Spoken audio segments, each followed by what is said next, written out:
the next steps is for me where I ended the last question already. So dealing with real life data, looking into the registries, looking into the outcome of our patient and making the adjustments that are needed in the standard of care approach. But then we need to handle also this dramatic increasing complexity, because we will have so many more CAR T cells in different indications. We're going to have solid tumors. We are going to have novel CAR T cells, and they will all go the way through a clinical trial. And once they hit the clinical ground and are available for us, then we need to handle this complexity. We need to handle the complexity between having clinical trials and having standard of care, having new indication, going earlier in the line.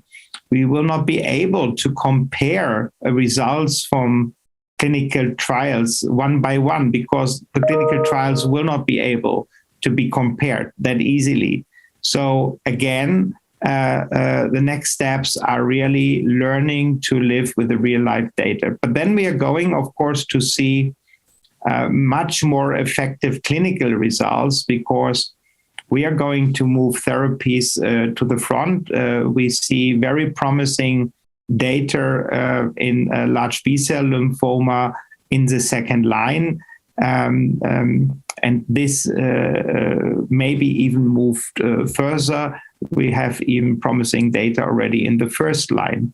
When we move therapies to the front, we can improve, of course, most of the time, even the outcome for our patients. And that is, of course, new indications, more patients, more products, and that is a rising number of patients and complexity that needs to be handled. So the field is growing, so is the complexity, and we need to handle that. And we didn't do that before. So in our healthcare systems, we need to make the space and we need to have the competence in place to handle this new challenge.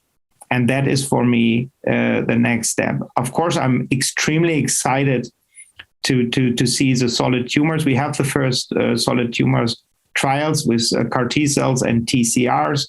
And when we are talking many patients and thinking about the hematological diagnosis, then you can imagine how big the challenge is going to be when we have several solid tumors coming into the field. So I don't think we're going to be unemployed.